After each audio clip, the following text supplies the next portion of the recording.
Bora lá, pessoal, para mais uma aula de autocorreção, tá bom? Hoje nós iremos fazer a autocorreção dos capítulos 7 e 8 do livro Trilhas de Vocês, módulo 3. Então, peguem lá as páginas 201, aí vão intercalando até 218, tá bom? Bom, bora lá, pessoal, atividades da página 201, número 1. Decifre o código a seguir e descubra a palavra secreta. Vamos lá. Letra A.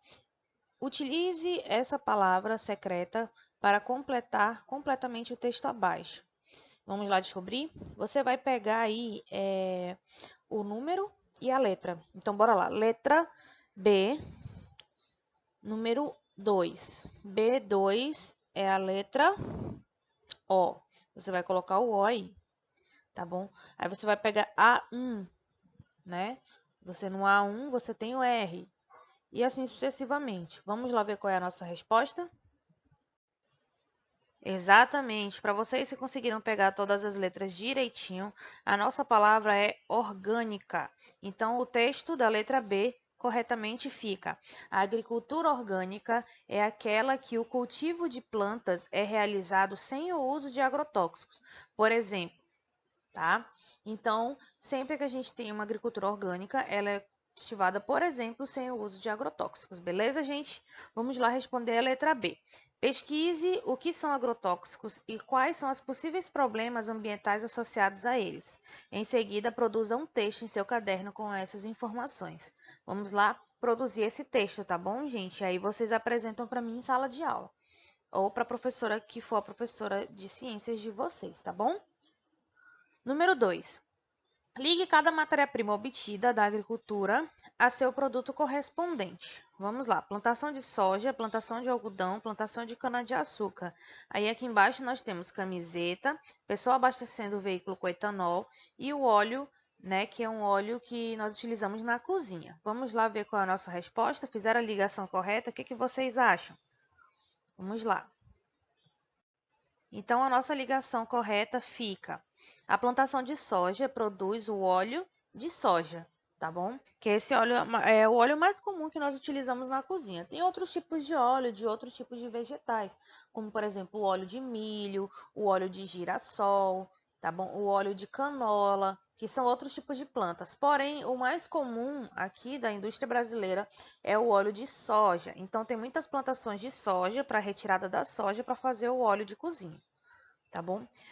Número 2, a segunda imagem que nós temos é a plantação de algodão. Então, as camisas, geralmente a roupa que nós utilizamos no dia a dia são roupas de algodão, tá bom? E esse algodão é retirado lá de uma plantinha da plantação de algodão, tá bom?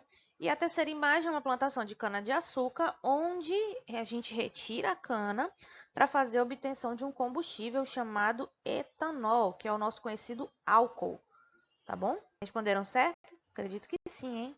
Vamos lá para a próxima. Para que os objetos sejam reciclados, é preciso separá-los adequadamente de acordo com o material que são feitos.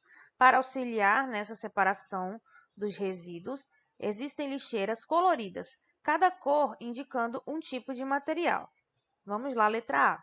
Decifre os códigos a seguir e descubra o tipo de material referente à cor da lixeira. Muita gente nem precisa decifrar o código, né? Tem gente que já sabe de qual cor é cada tipo de componente para reciclagem. Mas aqueles que não sabem, vamos lá responder juntos, tá bom? Vamos lá. No azul, que é o primeiro que nós temos aí, B2.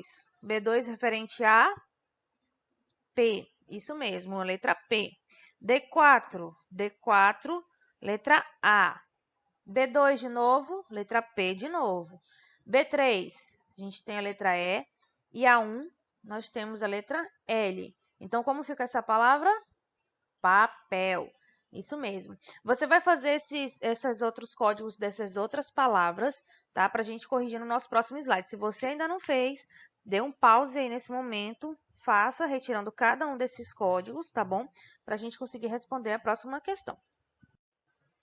Então, gente, com relação à coleta seletiva dos materiais, a gente tem azul, é a lixeira referente ao papel. Amarelo é toda aquela lixeira referente aos metais, metal. verde é o vidro, lixeira de vidro.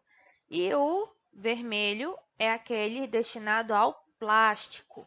Então, nossa resposta ficou papel, metal, vidro e plástico. Todo mundo acertou, né? Com esse códigozinho fica fácil. Vamos lá responder a próxima questão. Ajude Emanuel a separar corretamente o lixo produzido na sua residência. Para isso, ligue os objetos à lixeira adequada. Então, se nós sabemos qual é a cor de cada lixeira, agora só é ligar os pontos. Vamos lá ver se vocês fizeram correto? Então, a ligação ficou fácil respondendo a questão anterior, não é mesmo? Você vai ligar as garrafas PET ao plástico, vermelho lá embaixo. Você vai ligar as garrafas de vidro ao que recebe o vidro, que é a lixeira verde. Você vai ligar os papéis à lixeira azul, que recebe o papel. E você vai ligar as latinhas de metal à lixeira amarela, que recebe os metais. Tudo certo? Todo mundo acertou essa daí? Espero que sim, hein? Vamos lá para a nossa próxima questão, questão número 2. A tabela abaixo compara a quantidade de recursos naturais gastos para a produção de 1 tonelada de papel. Então, o tipo de papel, a gente tem aqui número de árvores cortadas e água consumida para o preparo, tá bom? Então, a gente tem produção de papel. Quando a gente corta para fazer uma árvore, para fazer papel novo, nós precisamos cortar, tá bom? Cerca, para fazer 1 tonelada de papel, de 50 a 60 árvores cortadas, tá? Ou seja, para fazer 1.000 quilos de papel, que é 1 tonelada, nós precisamos cortar de 50 a 60 árvores. Já para fazer papel reciclado, nós não precisamos cortar nenhuma árvore, não é mesmo? Só precisa pegar o papel que já foi usado. E quanto de água para fazer o papel novo? Para fazer o papel novo é usado 100.000 litros de água. Já para fazer o papel reciclado, para cada tonelada é utilizado 2.000 litros de água. Agora vamos responder as questões A e B. Quais os recursos naturais utilizados na produção de papel? Então, quais são os recursos naturais? A gente já viu aí. Os recursos naturais utilizados na produção de papel são madeira da árvore e água. Madeira e água são os recursos naturais, tá bom? Então, vamos lá ver se vocês responderam certo. Isso aí, para quem respondeu árvores e água, acertou. Se você botou madeira e água, árvores e água, tá tranquilo, tá certo, tá bom? São recursos naturais. Letra B. Assinale o tipo de papel que utiliza menor quantidade de recursos naturais. Qual é o que utiliza menor quantidade de recursos naturais? Papel novo ou papel reciclado? O que vocês acham? Exatamente, o papel reciclado. Ele vai utilizar uma menor quantidade de recursos naturais, tá bom? Novos, pelo menos, né? Vamos responder a número 3. Leia o texto abaixo. As sacolas plásticas são um grave problema ambiental, pois são descartadas em grande quantidade no ambiente e nele permanecem por centenas de anos até serem degradadas. Aqui nós temos uma imagem de uma pessoa carregando produtos em sacolas de plástico de várias cores, né? Vamos responder lá. Para cada palavra a seguir, cite uma atitude que ajuda a reduzir os danos que sacolas plásticas causam no ambiente. E o que vocês acham? A gente tem 3 palavras aí: recusar, reduzir e reutilizar. Tá bom? Vamos responder? Então, gente, conversem com seu papai e com a sua mamãe que ações podem ser feitas para a gente diminuir o uso de sacolas plásticas. Essa é uma resposta extremamente pessoal, mas eu posso dar uma ajuda para vocês aqui. Por exemplo, no ato de você recusar, significa que você pode ter as suas próprias sacolas e levar para o supermercado. Vocês já viram que tem aquelas sacolas de compra ou cestas de compras que os pais levam para o supermercado? Ou então caixas, colocar em caixa de papelão, reutilizando as caixas que já foram usadas pelo próprio supermercado. Com isso, você recusa a utilização de uma sacola plástica dada pelo supermercado e você usa a sua própria sacola ou sua caixa, tá bom? Reduzir. Ao invés de você colocar um item em cada sacola, por exemplo, você pode reduzir a utilização. Em vez de você utilizar 10 sacolas, utilizar 3, por exemplo. tá bom? Separando só pelo que é de uso na cozinha, o outro de uso no banheiro, o outro de uso na área de lavar louça, lavar roupa. Então, você pode fazer uma redução, ao invés de você simplesmente pegar muitas sacolas no supermercado, tá bom? E reutilizar significa que nós podemos reutilizar esse material com outras coisas. Em vez de comprarmos sacos novos, sacolas novas, reutilizar sacolas que nós já conseguimos, já ganhamos ou já compramos, tá bom? Mas você pode colocar outras ações aí que você conversou com seus pais nesses quadrados. Leia a tirinha abaixo e responda as questões propostas. Essa é a nossa questão 4, tá bom? Vamos lá, para a tirinha. Começa assim, um rapazinho. Coffee, coffee. A poluição nessa cidade está demais. E o outro coleguinha diz, mas tive uma ótima ideia. Sugeri ao prefeito que organizasse uma carreata em protesto contra a poluição. E ele topou. Que tal? Aí aparecem vários carros, né? Dizendo assim, basta de poluição. Só que ele fala assim, Mutum, isso só podia ser ideia sua. Ou seja, ele deu uma ironizada, né? Porque existem vários carros aí falando contra, sou contra a poluição, chega de poluição, basta. Só que, vamos lá pensar, gente. Letra A. Qual é o assunto abordado na tirinha? Assinale a opção correta. O que vocês acham? Fala da poluição da água, congestionamento ou poluição do ar atmosférico? Exatamente. Quem marcou a poluição do ar atmosférico acertou, tá bom? Letra B. De acordo com a tirinha, a ideia de Mutum foi adequada? Justifique sua resposta. O que vocês acham? Ele foi feliz ou foi infeliz escolhendo essa ideia de fazer um protesto de carreata? O que vocês acham? E aí, pessoal, vamos conversar sobre isso? A resposta ela é pessoal. Você vai dizer se foi bom, se foi ruim, o que você acha, né? Mas vamos pensar. Mutum, ele estava querendo fazer um protesto contra a poluição. E um dos principais agentes emissores de gases atmosféricos, gases poluentes da atmosfera, são os próprios carros. Então, se ele propõe uma carreata contra a poluição, ele só está trazendo mais poluição para a atmosfera, porque esses carros que estão na carreata também estão jogando poluição para a atmosfera. Então, o ideal seria fazer um tipo de protesto a pé mesmo, ou utilizando bicicletas, ou utilizando algum meio de transporte que não precisasse da utilização da queima de combustíveis fósseis, para que não fosse jogada para a atmosfera mais poluentes, tá bom? Então, infelizmente, a ideia dele de querer fazer um protesto, para querer fazer a favor ao ambiente e tal, contra a poluição, é até bom, porém, a forma que ele utilizou fazendo uma carreata, que foi uma forma ruim, porque ele está estimulando a poluição, tá bom? Vocês conseguiram chegar nessa conclusão? Então, coloquem a resposta de vocês. A minha resposta da professora aqui, se fosse colocar, seria que a resposta de Mutum não foi adequada. A proposta dele não foi adequada. Ou seja, ele não deveria ter pensado numa carreata, porque a carreata polui. Ele deveria ter pensado em algum outro tipo de protesto, tá bom? Vamos lá responder a letra C. Converse com os colegas sobre as sugestões que vocês poderiam apresentar ao prefeito na situação da tirinha. Vocês vão conversar, no caso aí, nas suas casas, com seus pais, com seus irmãos, sobre o que a gente pode fazer para diminuir a poluição do ar atmosférico. O que nós podemos fazer para que o ar fique mais limpo, mais puro, tá bom? Quinta questão. A tecnologia é uma importante ferramenta no desenvolvimento de produtos que causam menos danos ambientais, como os biocombustíveis. Desembaralhe as letras seguindo as setas e descubra um exemplo de biocombustível. Vamos lá ver se vocês acertaram. Que biocombustível é esse? Isso mesmo, quem respondeu etanol acertou. Etanol. O etanol é o famoso álcool. Como nós vimos mais acima, o etanol é um biocombustível, pois ele é retirado de uma planta, tá bom? Ele não precisa ser retirado de um combustível fóssil.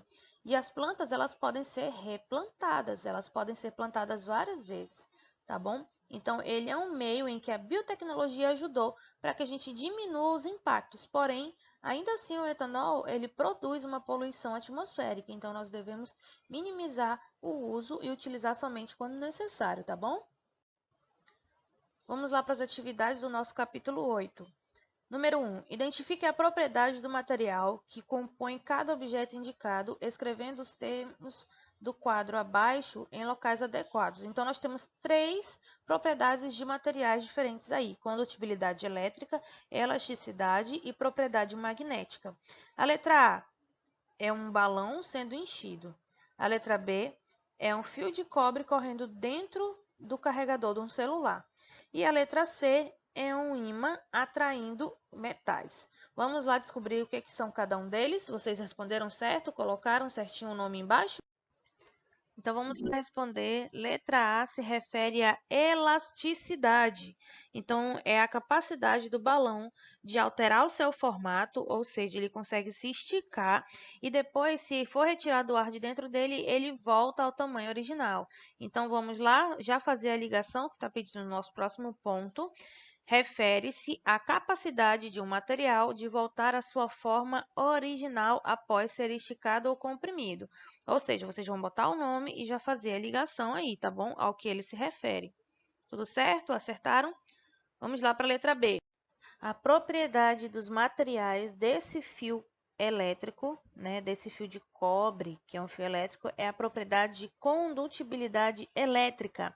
E ela refere-se à capacidade do material de conduzir corrente elétrica. O primeiro quadro verde lá em cima. E aí, fizeram a ligação correta? Então é isso, condutibilidade elétrica é a capacidade, gente, que a corrente elétrica tem de passar dentro dos fios. Então, no caso, a corrente elétrica ela está passando dentro dos fios que está levando a energia elétrica da tomada até o aparelho celular para que ele seja carregado. Tá certo? Vamos lá para a letra C.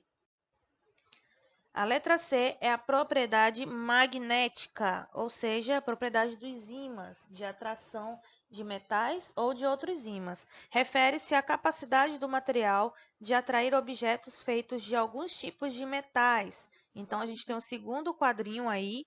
O segundo quadrinho, responderam certo? Todos vocês? Espero que sim. Vamos lá para a nossa próxima questão. Número 2. Veja a situação a seguir. Ao tocar a maçaneta metálica da porta, Frederico teve a impressão que esse objeto estava com uma temperatura menor do que a parte da madeira da porta, que ele também encostou.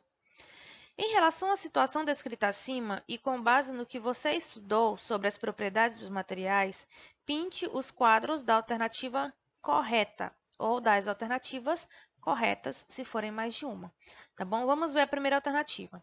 Os objetos são feitos de diferentes materiais. Até aí, ok.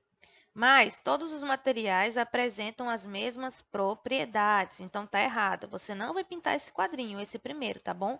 Porque os materiais nem sempre apresentam as mesmas propriedades. Pode ser que sim, mas não é uma obrigatoriedade, tá bom? Segundo quadrinho. O metal é um bom condutor de calor. Até aí tudo bem. Por isso, a troca de calor entre a mão de Frederico e a maçaneta metálica ocorre mais facilmente do que entre a sua mão e a parte da madeira da porta. Verdadeiro. Ou seja, é mais fácil a gente trocar calor com o metal do que a gente trocar calor com a madeira. É por isso que nós temos a sensação que os metais estão numa temperatura abaixo, que eles estão mais frios, quando na verdade não. É só que nós conseguimos perder calor muito mais fácil para os metais do que para madeira e outros materiais, tá bom?